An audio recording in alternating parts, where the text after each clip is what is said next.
Marcus Williams sat quietly in the back row of his 6th grade classroom at Lincoln Elementary School, his dark eyes focused on the math problems written on the whiteboard. At 11 years old, he had learned to keep his head down and avoid drawing attention to himself. The other kids often whispered behind his back, making comments about his worn sneakers and the fact that he lived with his grandmother in the old part of town. Mrs. Henderson, a stern woman in her 50s with graying hair pulled back in a tight bun, had been teaching at Lincoln Elementary for over 20 years.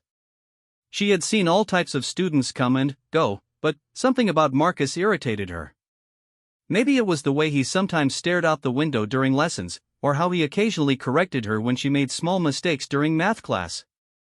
She felt like he was challenging her authority, and she didn't appreciate it from any student, especially not from a boy like him. The trouble started during Monday morning's current events discussion. Mrs. Henderson had asked the students to share something interesting about their families or weekend activities. One by one, the children raised their hands to speak. Sarah talked about her mother's job at the hospital. Tommy mentioned his father's construction company. When it was Marcus's turn, he hesitated before speaking. "My dad works for the FBI," Marcus said quietly, his voice barely audible above the classroom's gentle hum of the air conditioning. The room fell silent for a moment. Then, Mrs. Henderson let out a sharp laugh that echoed off the classroom walls. Several students turned to look at Marcus, their faces showing confusion and curiosity. "Marcus, we've talked about telling the truth in this classroom," Mrs. Henderson said, her voice dripping with condescension. "Making up stories about your family isn't appropriate for current events time." Marcus felt his cheeks burn with embarrassment and anger. "I'm not making it up," he said, his voice stronger now. "My dad really works for the FBI. He's been an agent for 8 years. The teacher crossed her arms and shook her head disapprovingly. "Young man, I know your grandmother picks you up from school every day. I know you live on Maple Street in that old neighborhood. FBI agents don't live in places like that, and they certainly don't abandon their children to be raised by their grandmothers." The words hit Marcus like physical blows. He could feel the stares of his classmates boring into him. Some of them were snickering now, whispering among themselves. His best friend Jake looked uncomfortable and avoided eye contact. "My dad didn't abandon me," Marcus protested, his hands clenched into fists under his desk. "He's working on important cases. He travels a lot. That's why I stay with Grandma Rose." Mrs. Henderson walked closer to Marcus's desk, her heels clicking against the linoleum floor. "Marcus, I understand that children sometimes create fantasy stories about absent parents. It's a normal psychological response. But we cannot have you disrupting class time with these elaborate tales. Your father is not an FBI agent." Marcus stood up suddenly, his chair scraping against the floor. "He is too. He went to college at Howard University.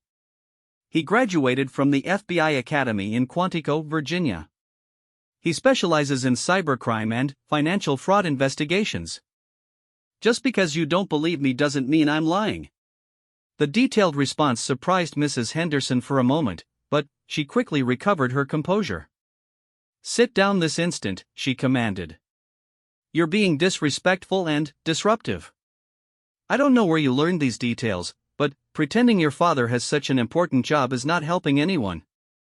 Marcus remained standing, tears of frustration welling up in his eyes. "Why won't you believe me?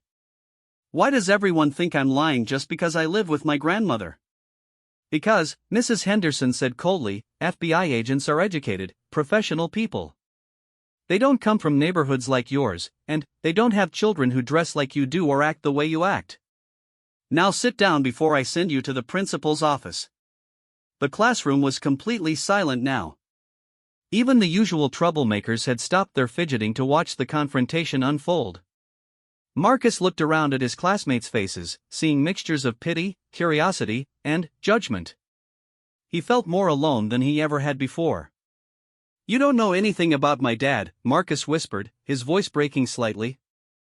"You don't know anything about my family." Mrs. Henderson pointed to his chair. "Sit down, Marcus. We're moving on to math now." And I don't want to hear any more stories about FBI agents or any other fantasies. In this classroom, we deal with reality. Marcus slowly sank back into his seat, his spirit crushed. He spent the rest of the morning staring at his desk, barely hearing the lessons being taught around him. During lunch, several classmates approached him with questions and comments that made everything worse. "Is your dad really in the FBI?" asked Emma, one of the popular girls. "Mrs. Henderson says you're making it up," added Kevin, a boy who had never spoken to Marcus before. "My mom says FBI agents make lots of money," said another student. "If your dad's in the FBI, why don't you have nice clothes?" Marcus tried to explain, but his words felt hollow even to himself. How could he make them understand that his father was often away for months at a time working on classified cases? How could he explain that his dad sent money to Grandma Rose, but she was careful with every penny because she'd lived through harder times? How could he make them see that living with his grandmother wasn't a sign of abandonment, but a practical arrangement that allowed his father to serve his country? By the time the afternoon arrived, word had spread throughout the school about Marcus's claim and Mrs. Henderson's public dismissal of it. Other teachers gave him sympathetic looks that made him feel even worse. The principal, Mr. Davis, called him into his office for a gentle conversation about the importance of honesty and dealing with difficult family situations. "Son," Mr. Davis said kindly, "I know it can be hard when parents aren't around as much as we'd like. But making up stories about their jobs isn't the answer." Marcus tried once more to explain the truth, but he could see that Mr. Davis had the same expression Mrs. Henderson had worn that morning. It was the look adults got when they thought they knew better, when they'd already made up their minds and weren't interested in listening to anything that might change their opinion. That afternoon, as Marcus walked slowly toward the school entrance where Grandma Rose would be waiting in her old Toyota Camry, he felt defeated. He'd always been proud of his father's work, even though he couldn't talk about the specific details. Agent David Williams had explained to his son that FBI work required sacrifice from the whole family, and that secrecy was part of the job. "Someday you'll understand why I can't be there for every school play or soccer game," his father had told him during their last phone call. "But everything I do is to make the world safer for people like you and Grandma Rose." Now Marcus wondered if his father's work was worth this humiliation. As he approached his grandmother's car, he could see her warm smile through the windshield. Grandma Rose had raised 5 children of her own and had welcomed Marcus into her home without complaint when his father's career demands made regular parenting impossible. "How was school today, baby?" she asked as Marcus climbed into the passenger seat. Marcus fastened his seatbelt and stared out the window. "It was fine, Grandma." But it wasn't fine. Nothing about today had been fine. And, as they drove through the streets toward home, Marcus made a decision that would change everything. He was going to prove to Mrs. Henderson and everyone else that his father really was an FBI agent, no matter what it took. That evening, Marcus sat at the small wooden desk in his bedroom, surrounded by school textbooks and family photographs. One picture showed him with his father at last year's 4th of July celebration. Agent David Williams stood tall in the photo, wearing casual clothes, but Marcus could still see the confidence and authority that came from his work. Another photo showed his dad in his college graduation cap and gown from Howard University. Marcus picked up the phone and dialed his father's number. The call went straight to voicemail, as it often did when his dad was working on sensitive cases. He left a message explaining what had happened at school, his voice cracking as he described Mrs. Henderson's cruel words and the laughter of his classmates. "Dad, I need you to call the school or something," Marcus said into the phone. "Nobody believes me about your job. They think I'm lying, and it's really embarrassing. Please call me back when you get this." Grandma Rose appeared in his doorway, holding 2 cups of hot chocolate. She'd overheard enough of the phone call to understand what was troubling her grandson. "Baby, come sit with me on the porch," she said gently. "Let's talk about this." They settled into the old rocking chairs on the front porch of the small house on Maple Street.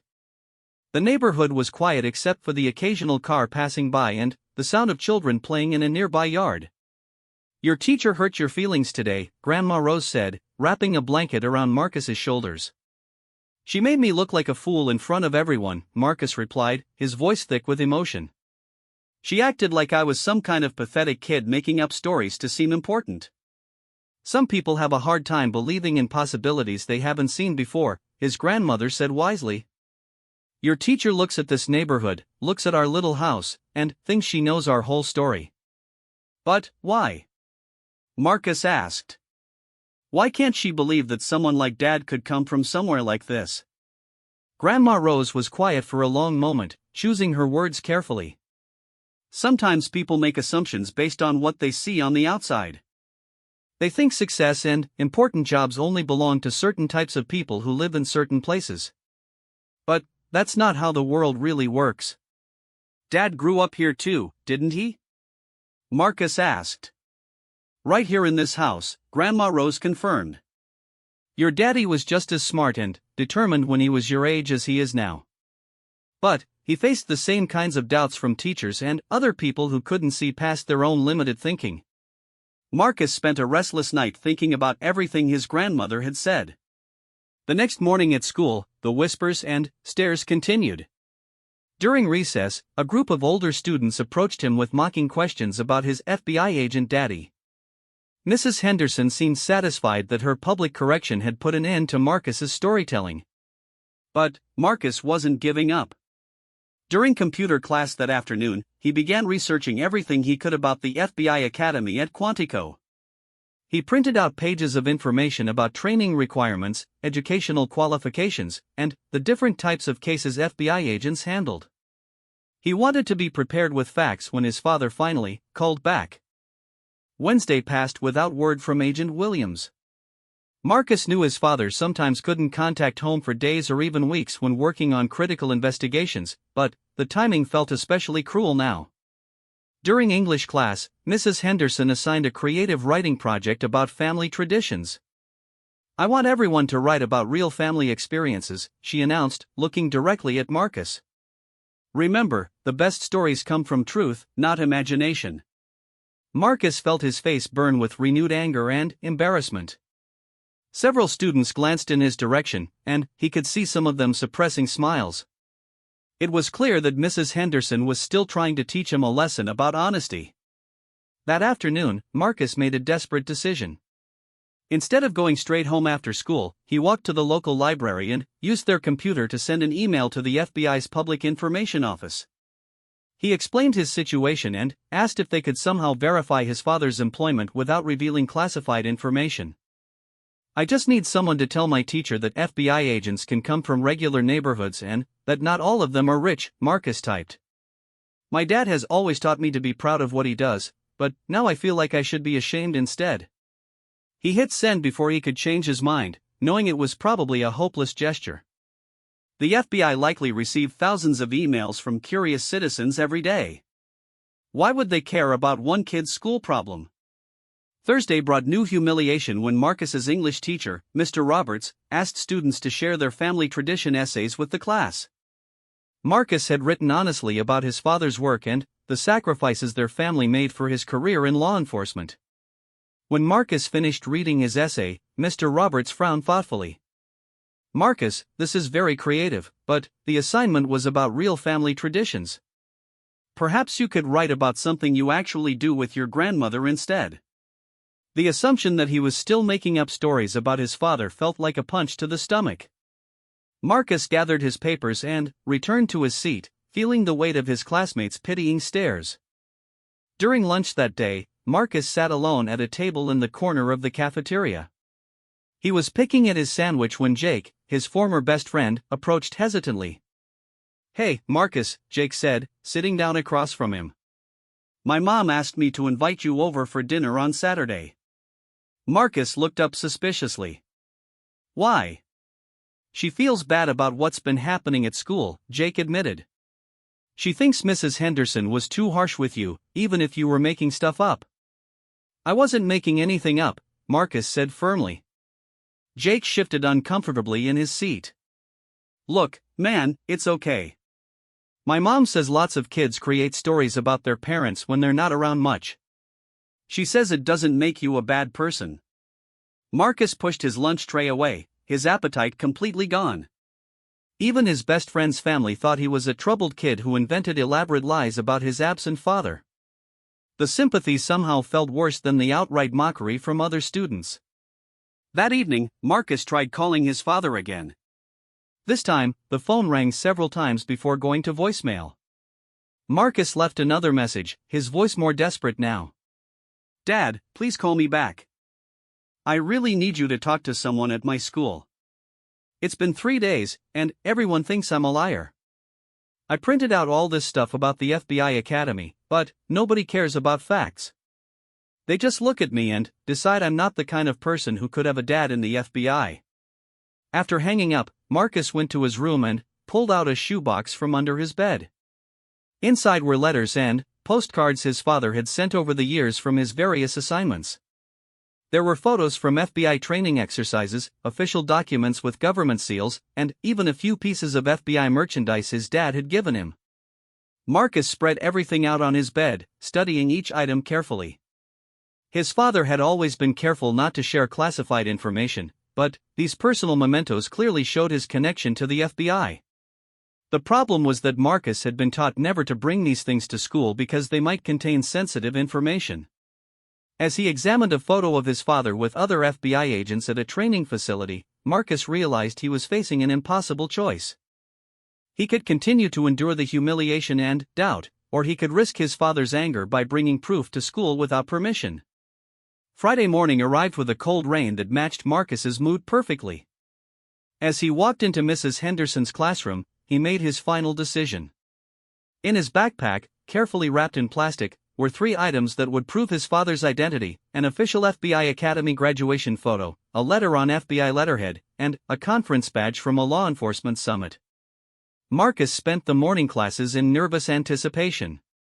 When current events time arrived again, Mrs. Henderson asked if anyone had interesting news to share about their families. Marcus raised his hand slowly. His heart was pounding so hard he was sure everyone could hear it. "Yes, Marcus?" Mrs. Henderson said with barely concealed irritation. "And please remember our discussion about truthfulness." Marcus stood up, his legs shaking slightly. "I brought some things to show you about my dad," he said, reaching into his backpack. Mrs. Henderson's expression hardened. "Marcus, we're not going to go through this again. Please sit down." "Just look at these," Marcus pleaded, pulling out the FBI Academy photo. "Please." Mrs. Henderson walked over to his desk with obvious reluctance, clearly preparing to confiscate whatever fake evidence he'd prepared. But, as she looked at the official photograph showing Agent David Williams in his FBI uniform, her confident expression began to falter. "Where did you get this?" she asked, her voice suddenly uncertain. Marcus held his breath as Mrs. Henderson examined the FBI Academy graduation photo more closely. Her face had gone pale, and her hands trembled slightly as she held the official document. The classroom was completely silent, with every student craning their necks to see what was happening. "This is my dad at his graduation from Quantico," Marcus said quietly, pulling out the letter on FBI letterhead. "And this is a letter he sent me from a conference in Washington, D.C. last year." Mrs. Henderson's eyes widened as she read the official letterhead and noticed the government seal. The letter was addressed to Marcus Williams and signed "Love, Dad" with Agent David Williams's official signature. The conference badge he produced next showed his father's photograph and FBI credentials clearly. I don't understand," Mrs. Henderson stammered, looking between the documents and Marcus's face. "These look authentic." "They are authentic," Marcus replied, his voice growing stronger. "My dad has been an FBI agent for 8 years. He graduated with honors from Howard University before attending the FBI Academy. He specializes in cybercrime and financial fraud cases, which is why he travels so much and can't always be home." The teacher set the documents down on Marcus's desk with shaking hands. Around the classroom, students were whispering excitedly as they realized what was happening. Mrs. Henderson had been wrong, completely and publicly wrong, about something she'd stated with absolute certainty. "Marcus, why didn't you bring these earlier?" she asked weakly. "Because my dad taught me never to bring his work materials to school," Marcus explained. FBI agents have to be careful about security and classified information. I wasn't supposed to show these to anyone, but I couldn't stand having everyone think I was a liar anymore. Mrs. Henderson looked around the classroom at the faces of her students, many of whom were staring at her with expressions ranging from confusion to disappointment. She had built her authority on being right, on knowing better than her students, and now that foundation was crumbling in front of everyone. Class, we need to. She started, but her words trailed off as the classroom door opened. Principal Davis entered the room with a tall, well-dressed black man in a dark suit. Marcus's heart leaped as he recognized his father's confident walk and familiar smile. Agent David Williams had finally received his son's messages and had driven straight from his assignment in another state. Mrs. Henderson, Principal Davis said formally, "This is Agent Williams from the FBI. He's here because there seems to have been some confusion about his son." Agent Williams stepped forward, his FBI badge clearly visible on his belt. He was exactly as Marcus had described: educated, professional, and unmistakably an authority figure. His presence immediately commanded respect from everyone in the room. "Good morning," Agent Williams said in his calm, measured voice. "I understand there's been some question about my employment and my relationship to Marcus Williams." Mrs. Henderson looked like she wanted to disappear into the floor. "Agent Williams, I owe you and your son a sincere apology. I made assumptions that were completely unfounded and inappropriate." "Yes, you did," Agent Williams replied firmly but without anger. "My son called me very upset about being publicly humiliated and accused of lying about his family. That's not something any child should have to endure." Marcus felt a surge of pride and relief as his father continued speaking. "I want to be clear about something, Mrs. Henderson. FBI agents come from all backgrounds and all neighborhoods. Some of us grew up in places exactly like this one. My mother still lives in this community, and I'm proud of where I came from." Principal Davis cleared his throat uncomfortably. "Agent Williams, we sincerely apologize for this situation. Mrs. Henderson will be addressing this matter with the entire class." "I think that's appropriate," Agent Williams agreed. "But, more importantly, I want to make sure Marcus understands that he should never be ashamed of his family or his background, regardless of what anyone else thinks." Mrs. Henderson took a deep breath and turned to face her students. "Class, I owe all of you an apology, but especially Marcus. I made very serious errors in judgment this week. I allowed my own assumptions and prejudices to influence how I treated a student, and that's unacceptable." She looked directly at Marcus, her eyes filled with genuine remorse. "Marcus, your father is clearly an accomplished and dedicated law enforcement officer. I was wrong to dismiss your statements, and I was wrong to suggest that people from your neighborhood couldn't achieve such positions. That was prejudiced thinking on my part." Marcus nodded solemnly, still processing the dramatic turn of events. Around the classroom, his fellow students were looking at him with new respect and curiosity. "I want everyone to understand," Mrs. Henderson continued, "that this was a failure on my part as an educator. Teachers are supposed to encourage students and believe in their potential, not tear them down based on assumptions." Agent Williams placed a gentle hand on Marcus's shoulder. "Son, I'm proud of how you handled this situation. You stood up for the truth even when it was difficult, and you showed more maturity than some of the adults involved." Over the following weeks, the atmosphere at Lincoln Elementary changed dramatically for Marcus. Mrs. Henderson went out of her way to treat him with respect and even arranged for him to do a presentation about law enforcement careers. Other teachers and students approached him with genuine interest in his father's work. The incident became a powerful learning experience for the entire school community. Principal Davis used it as an opportunity to address issues of bias and assumptions with the staff, while Mrs. Henderson became an advocate for examining her own prejudices and those of her colleagues. Marcus's relationship with his classmates also transformed. Instead of whispers and mockery, he found himself fielding excited questions about FBI work and sharing stories about his father's career. Jake apologized for doubting him, and many students who had never spoken to him before began including him in their activities. Most importantly, the experience strengthened the bond between Marcus and his father. Agent Williams made arrangements to visit the school regularly and even participated in career day presentations. He helped Marcus understand that standing up for truth, even when it's difficult, is one of the most important qualities a person can have. You know, Agent Williams told his son one evening as they sat on Grandma Rose's front porch, some of the best agents I've worked with faced similar challenges growing up. People told them they weren't smart enough, or they didn't come from the right background, or they didn't look like what an FBI agent should look like. What did they do? Marcus asked. They proved everyone wrong by excelling in their work and staying true to their values, his father replied. Just like you did with Mrs. Henderson.